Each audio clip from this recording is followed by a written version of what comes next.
Jesús, axudamos en algo?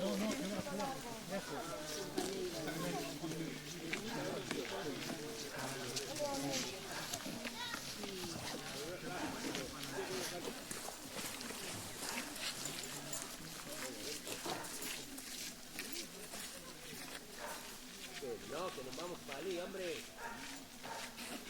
Venga.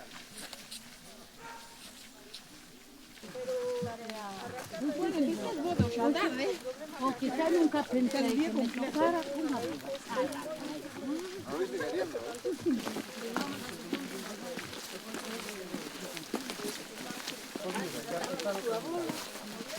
Sí, sí, sí. ¿Cómo que no? No fondo de mar, como se caía en la montaña. Pero o problema é que cando vas por aí, de todo el lugar está aí, non chega, hasta non chega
En 2016, aquí en Froxán, temos un incendio intencionado e a raíz dese lume comezamos a organizar voluntariado para darlle unha volta como está o monte, buscando xerar cortalumes verdes ou paisaxes cortalumes. E iso facémolo recuperando dous conceitos tradicionais, que son o da roga, unha chamada ao traballo colectivo ou comunitario, e o albaroque, que é a festa, a celebración e unha comida que se ofrece a continuación. Iso comezamos a organizar este tipo de convocatorias no ano 17, tamén o comezamos a facer en colaboración con Verde Gaia, e a vista do suceso desa iniciativa, chegamos ao ponto de propoñer por que non facer algo para facer isto a unha escala moito maior, non? Con máis voluntariado e tamén que se poida facer noutras comunidades, noutros montes. Isto acontece precisamente en 2017, no ano deses grandes lumes, sobre todo na parte sur de Galiza, e efectivamente botamos a andar a idea e en abril de 2018 convócase a primeira brigada xa oficialmente aquí en Froxán. As brigadas nacen como unha alianza entre as comunidades que están na primeira liña da deseucalitización, da restauración do bosco autóctono, de digamos, imaginar un rural e uns montes cunha xestión alternativa a dos monocultivos ou da industria, e toda aquela xente comprometida con que esa transformación aconteza, non? Que son as millares de voluntarias que participan no proxecto. Bos días a todos, gracias por estar aquí compartindo este fin de semana. Bueno, os que vides de fora, pois estades o fin de semana, os que veides voluntarios, bueno, dá gusto ver así a xente participar desinteresadamente en cousas destas.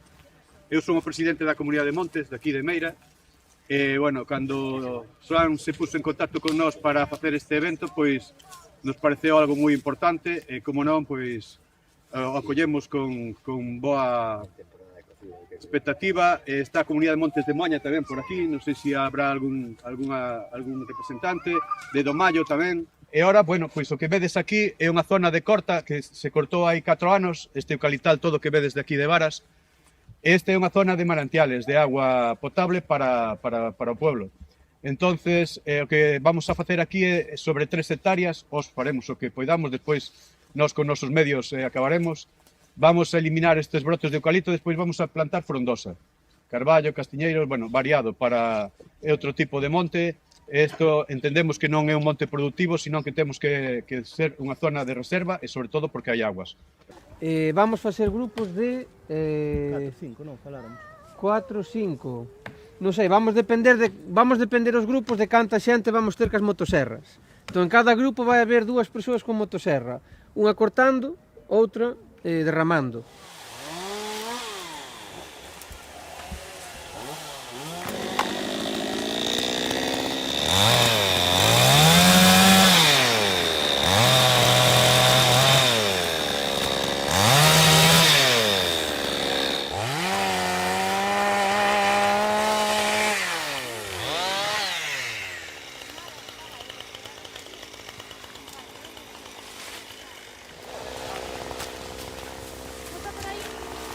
Sin aplastar aquí ao carballo,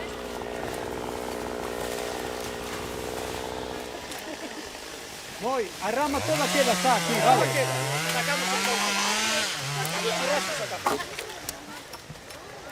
Quedan por churrasco que estamos. Penso que a primeira brigada na que participei foi en Froxán, en Lousame, no 2019. E realmente eu a esa non iba tanto pola brigada, que sí que me chamou a atención, como porque había máis cousas ese día. Había algún relatorio, porque tiña que ver co laboratorio ecosocial do Barbanza. Entonces eu vin o anuncio en redes sociais e chamoume a atención, empecé aí a buscar un pouco, vin eso de que iba o proxecto do laboratorio ecosocial, vin de que iban as brigadas, porque daquela Verde Gaia xa fixera un par de vídeos explicando pois, as brigadas deseucaliptizadoras, por que xurdiron, a problemática e tal, e realmente despertou a miña curiosidade. Eu empecé en 2020, estaba buscando proxectos de voluntariado ambiental nos que involucrarme. Faloume un conocido, dado proxectos brigadas deseucaliptizadoras, díxome que estaba en Froxán, aí ao lado da casa, e eu, non sei ben por que, non o conocía. Entonces foi aí que empecé a conocer, bueno, fun hasta ali, a unha roja, e xa quedei desde esa.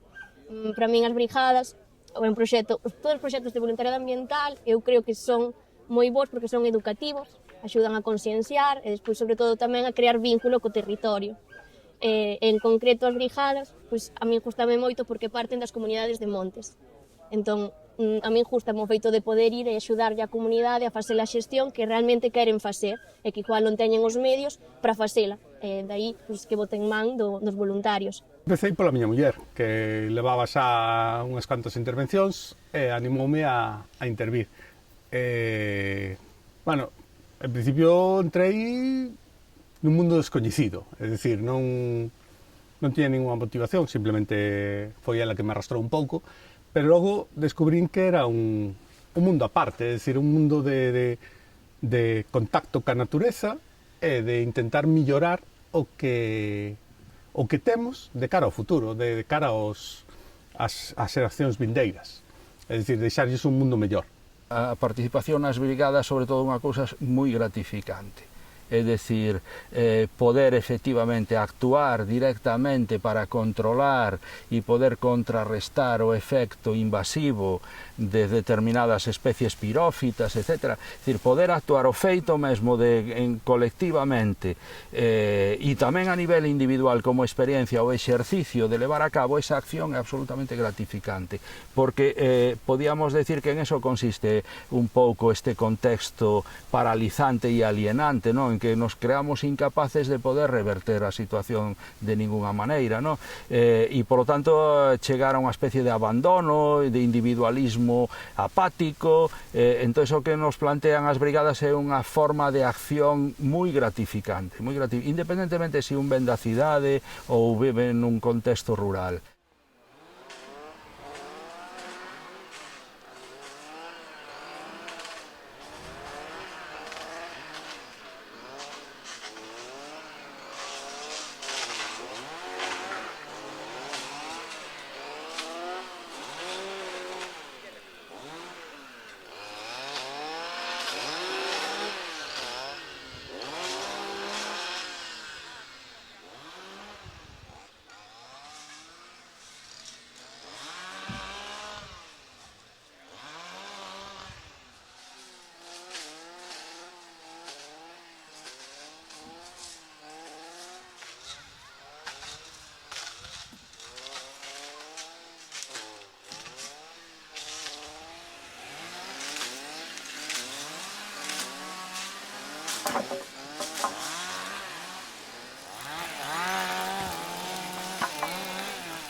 A acacia e o eucalipto, que son dúas das especies que as brigadas vimos traballando dunha forma máis intensa, teñen cousas en común, como pode ser que as dúas son especies exóticas invasoras, son pirófitas, crían desertos verdes, debaixo do que aparentemente é un bosque, e pois tamén teñen diferenzas notáveis, non? Porque mentras que o eucalipto, obviamente, hai todo un interese, toda unha industria, un lobby económico moi poderoso detrás, no caso da acacia iso non existe, non?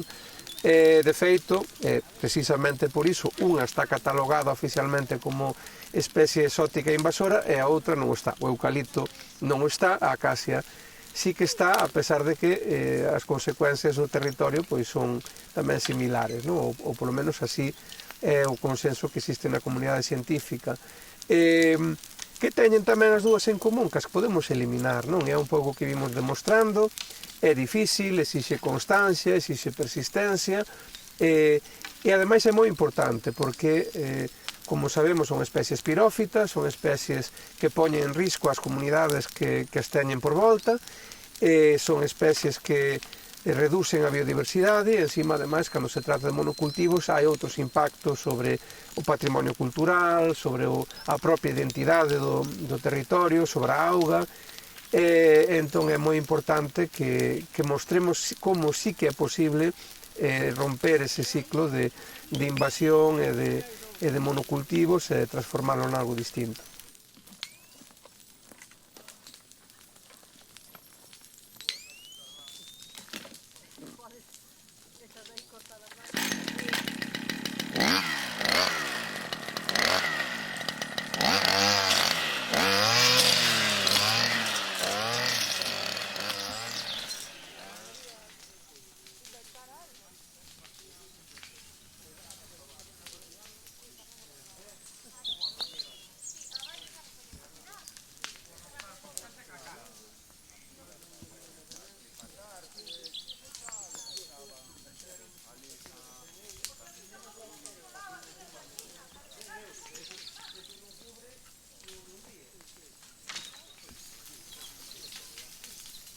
O tema das especies invasoras é un problema moi grave.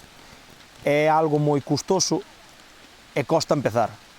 pouco a pouco podes ir facendo. O problema que estamos tendo é que a acacia está se estendendo de forma descontrolada e estamos intentando reducir a carga que hai de acacia, porque xa non é como o eucalipto que máis ou menos mantense nunha zona concreta, a menos que arda. O problema da acacia é que vai arrasando con todo o que hai e está sustituindo tanto o eucalipto, o carballo e máis o pino.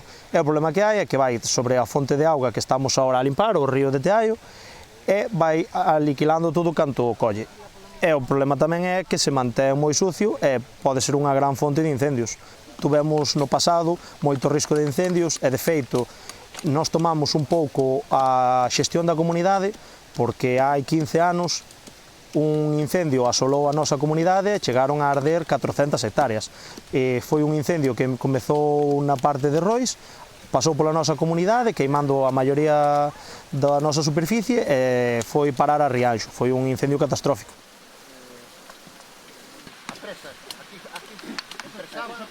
Dade conta das colchonetas, que quedan por enterradas.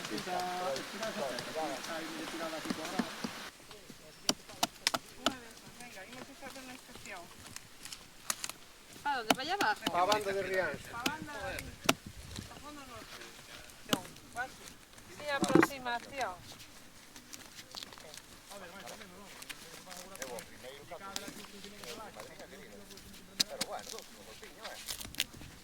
A savia vai entre esta cáscara da corteza e a madeira, a parte dura do árbol. Sube, chega arriba, se produce a fotosíntesis, o sol e as follas dan os seus azúcares, o que sea, e vais outra vez para baixo para alimentar as raíces. Cando tú interrompes isto, a savia non pode nin baixar. Entón o árbol sentese ferido, intenta alimentarse, non pode e agótase. Vale? Se talamos isto, van salir brotes, porque o árbol sabe que non hai digamos, a peza grande, entón bota abaixo outra vez.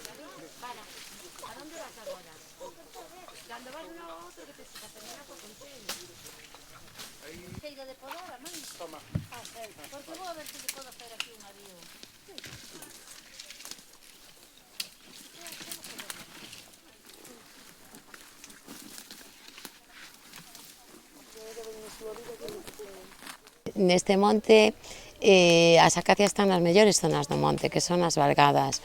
Entón é necesario recuperalas por varios motivos. Unha porque son a zona de auga fundamental do monte, as zonas de regatos, e outra porque son cortalumes naturais moi importantes no tema dos lumes. Entón aí non cabería outra que formar un bosque de ribeira con frondosa autóctona. Aínda que despois hai outras zonas do monte que tamén se está colocando frondosa, se está eliminando a acacia. Ou se está facendo bosque mixto, que a mí me parece ideal para o tema de lumes e para o tema de biodiversidade, que quere decir que estamos recuperando, estamos deixando debaixo de piñeiro e incluso debaixo de eucalipto especies autóctonas de frondosas para que creen sotobosque. O normal é que as especies, sobre todo carballo e sobreira, salga de regenerado. Entonces xa temos parte do traballo feito, que non temos que facer plantación.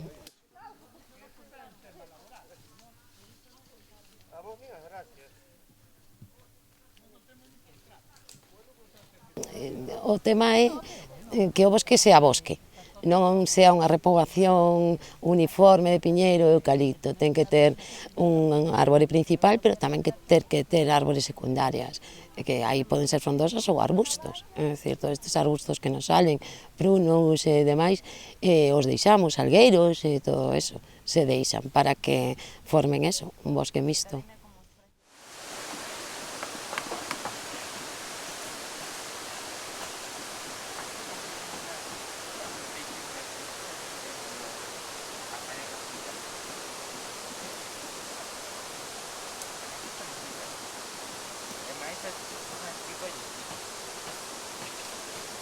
Entre a nosa comunidade e como outras comunidades daqui do Concello e da zona do Barbanza, pois estamos moi atacados pola acacia negra e polo eucalipto, que son especies pirófitas que despois de incendio tras incendio pois se reproducen moi facilmente, polo cal agora con este proxecto que intentamos revocar esa situación e intentar a que a vida natural e as especies arbóreas máis idóneas de cada zona volvan ao seu lugar. É viable, pensando ambientalmente, en construir unhas zonas idóneas que a biodiversidade funcione, a diversidade, as nosas augas, que son as que bebemos todos os días, as que se producen nos nosos montes, a biodiversidade, a frondosa, e aínda que sean os piñeiros, aínda que sean especies de madeira, pero pensando nunha xestión máis ambiental. O monte temos que intentar darlle un cambio. É dicir, é verdade que hasta agora parecía que, así como nas asambleas, tiña que ir a cabeza visible da casa, generalmente eran as persoas maiores, eran o home máis vello da casa. A día de hoxe está cambiando, as asambleas están cada vez tendo xente máis nova, que ten outra visión do monte, incluso temos moitas mulleres, e todo iso sí que axuda e facilita a que haga un cambio real, porque se abre a mentalidade moito máis alá das plantacións forestales que, bueno, pois é o que nos enseñaban un pouco as directivas anteriores, non? Que é unha gestión un pouco máis de xente máis adulta. Entón, que haba ese cambio de paradigma no sentido de que nas asambleas haba máis debate, haba máis xente que nos poda axudar, é moi importante, porque iso tamén che dá outra visión do que pode ser o monte. E eu creo que nese sentido estamos avanzando ben. Relevo generacional, se pensamos nun monte de madeira, nun monte que está aí, que arde cada X anos, que non é apetecible para a sociedade, lógicamente non vamos conseguir relevo. Pero somos capaces de convencer a xente que o monte é un sitio onde podemos pasear, onde podemos ir cas bicicletas, onde podemos facer unha festa, unha romería, ou facer partícipes a xente nova, pois como xornadas destas de voluntariado, por exemplo, o que che fai é que se vexa que o potencial que ten o monte pois tamén sirve para nós, para a xente máis nova, e dai podemos entender que pode haber relevo generacional, pero claro, temos que traballalo tamén. Non só nas direccións das comunidades de montes, nas directivas, sino tamén nos propios comuneiros e comunidades das casas, que antes se tiña que era o home da casa o que tiña que ser o comuneiro. Agora cambia un pouquiño ese factor e a persona pode ser unha muller, e cando é a muller normalmente é porque realmente está interesada en selo, non porque o ten que ser e se alguén, non? Entón, cambia un pouco a perspectiva general do interese polo monte.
Nos quixemos pensar unha forma de voluntariado que non rompe con esas lóxicas tradicionais comunitarias, e por iso recuperamos eses dous conceitos, esas dúas prácticas que aínda eran vixentes, non? En moitas partes do país. Un é a roga, que ten outros nomes noutros lugares, mas que ven sendo esa convocatoria, esa chamada ao traballo colectivo, pois ou ben para a colleita, ou ben para facer unha casa, ou ben para facer traballos no común, non? E iso quixémolo ampliar pois, a esa comunidade máis extendida que é toda a xente que participa nas brigadas, sexa ou non dun determinado lugar, toda esa xente é unha comunidade extendida. Entón, a roga é esa convocatoria, esa chamada ao traballo comunitario.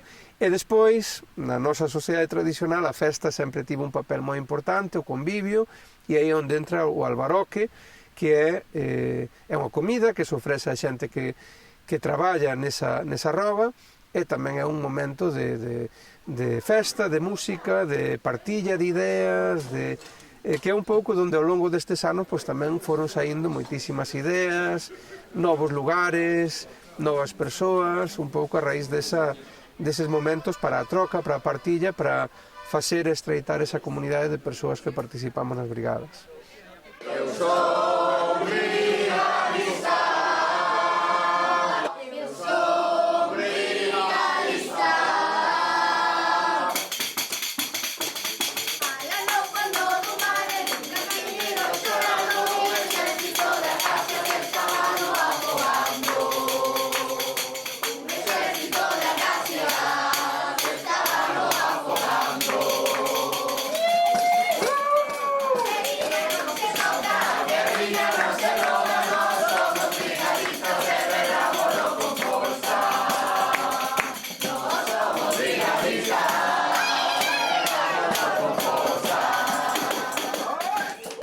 aquí en Froxán é moi satisfactorio porque ves zonas onde xa está o monte totalmente recuperado, ves que sempre vimos un montón de xente, que un terreno enorme o traballamos en nada, nunha hora xa está todo fora. É moi guai, ademais despois o ambiente que se crea coa xente, todos temos algo en común coa natureza e mola moito. Sí, bueno, eu al final 4 anos date tempo de sobra para ver como o proceso de medrado do territorio outra vez volvendo a ser como tendría que ser, non?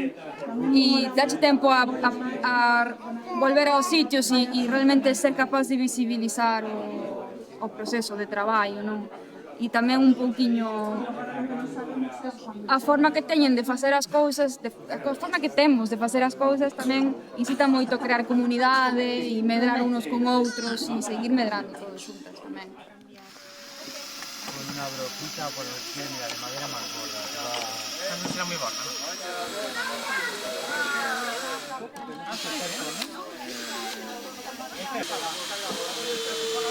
Los haitianos se comían las mazorcas, luego diciendo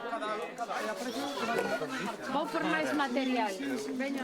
O traballo en equipo, non? É o que máis valoreu aquí, porque daste conta de que poucas mans poden facer moito en moi pouco tempo. Igual que facemos destrozos tamén en pouco tempo, pero daste conta de que ese sentimento de desesperanza que se ten en xeral, de que xa non se poden cambiar as cousas, aquí notas en unha mañá que poden cambiar moitísimas cousas en moi pouco tempo, ca vontade de pouca xente, que realmente tampouco que sexamos tantos en unha xornada, pero todos a vez, traballando en equipo, avanzarse moitísimo. Se a xente quisera vir e coñecera isto, aparte que notase tamén esa falta de, en xeral, da xente nas cidades, sobre todo, notase como esa falta de grupo, porque escoitas, o sea, estás nos bares, escoitas a xente, que falta esa comunidade. Se isto se estendera e a xente o coñecera, eu creo que moita máis xente vendría e moito máis se cambiaría, obviamente. Eu creo que desde un inicio as brigadas conxugan o que é a acción concreta en territorios concretos nos que o mellor levamos xa 8 anos non traballando e que eses resultados se poden ver, mas tamén o feito de que nos acompaña xente que non necesariamente é dese lugar, non é ás veces de ámbitos urbanos ou de sitios máis afastados, e un pouco as brigadas o que fan tamén é crear unha comunidade estendida, non? Donde na que o que acontece en determinados lugares, cos que o mellor a xente que ven e participa como brigadista non ia ter un contacto ou non ia chegar a coñecer, de repente pasan a ser un círculo, unha comunidade estendida de xente que lle preocupa o que pasa nese lugar e que tamén ven acompañando no tempo todas esas transformacións do territorio. Para min as brigadas e este tipo de dinámicas o que axudan é a tecer redes que en algún momento poden levar a que xente diferente en sitios distintos se una para defender algo no que che pode ir a vida, a saúde ou o teu porvir.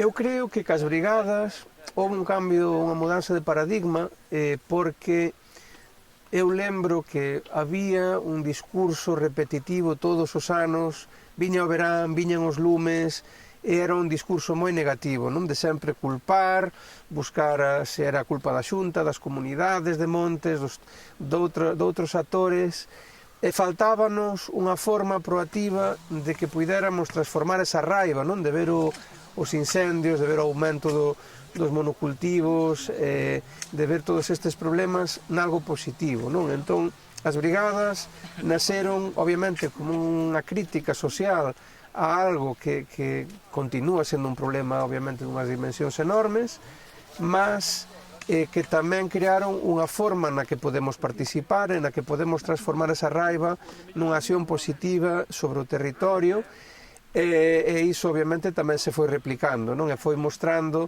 que podemos cambiar esa situación, e eu creo que é o legado máis importante das brigadas, non? Esa mudanza de mentalidade e esa atitude proactiva de transformar a situación que temos no territorio cara a algo distinto. Ala, a medrar. Pasa moitas veces que chegamos a primeira hora da mañán, estamos nun eucaliptal e despois ao final metes a 30-40 persoas ali a traballar, cando nos vamos ás 2, de repente ves que se está recuperando, o sea, ves que hai un bosque autóctono que está intentando sair, non? Quitas un eucalipto e ves que debaixo hai un carballiño querendo sair, entón sí que é moi satisfactorio nese sentido. E despois o feito de seguir vinculadas as comunidades de montes, de seguir en Froxán, por exemplo, eu levo indo desde 2020, vin un cambio tremendo na comunidade, de incluso de estar en sitios que eu estuve traballando e non reconocelos, de tanto que cambiara. Entón, nese sentido sí que é moi satisfactorio. É moi importante ese sentido de comunidade, ese sentido tamén de que o traballo que se fai ten un impacto real sobre o territorio, tanto a curto prazo como pode ser ao longo dunha mañá, mas tamén a longo prazo, no sentido en que son intervencións que teñen continuidade no tempo e que a xente pode continuar visitando e ver un pouco como ese traballo, esa dedicación da xente realmente ten un impacto sobre o territorio.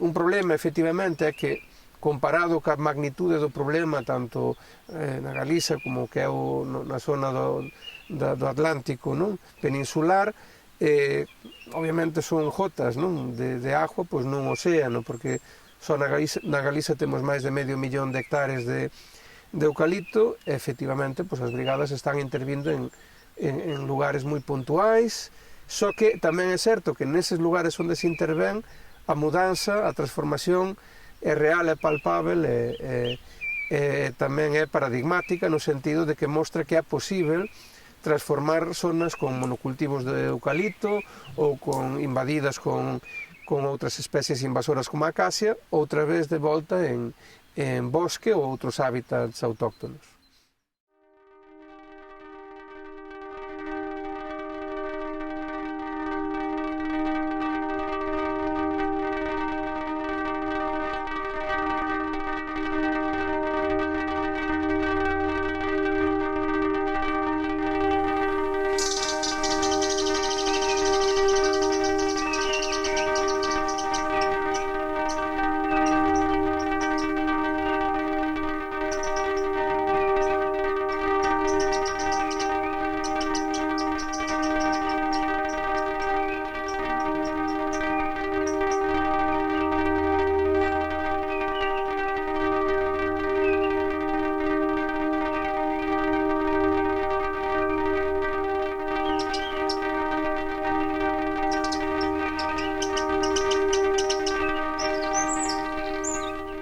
O que temos que ver é que efectivamente vai máis alá dunha concepción vinculada directamente coa productividade ou con un tipo de usos económicos, sino que nos remite a un fondo esencial que é a concepción da terra, onde estaríamos vinculados pois as comunidades, os individuos, as persoas, os colectivos que están de alguma maneira entroncados e vivenciando o propio evoluir do territorio e do ecosistema.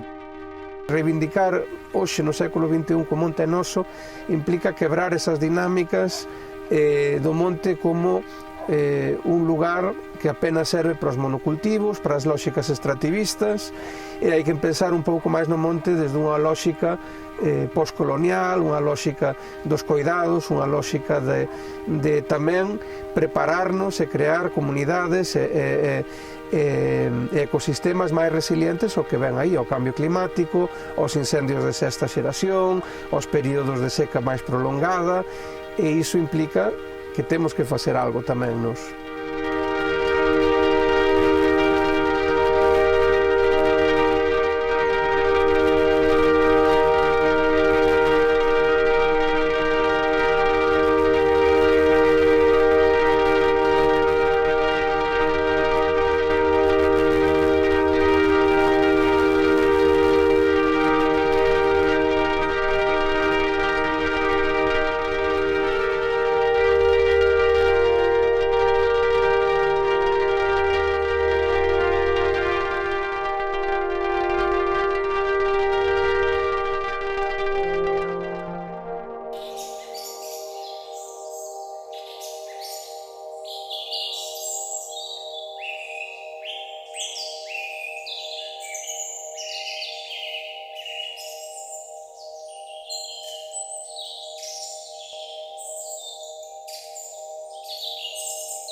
That involve humans and other critters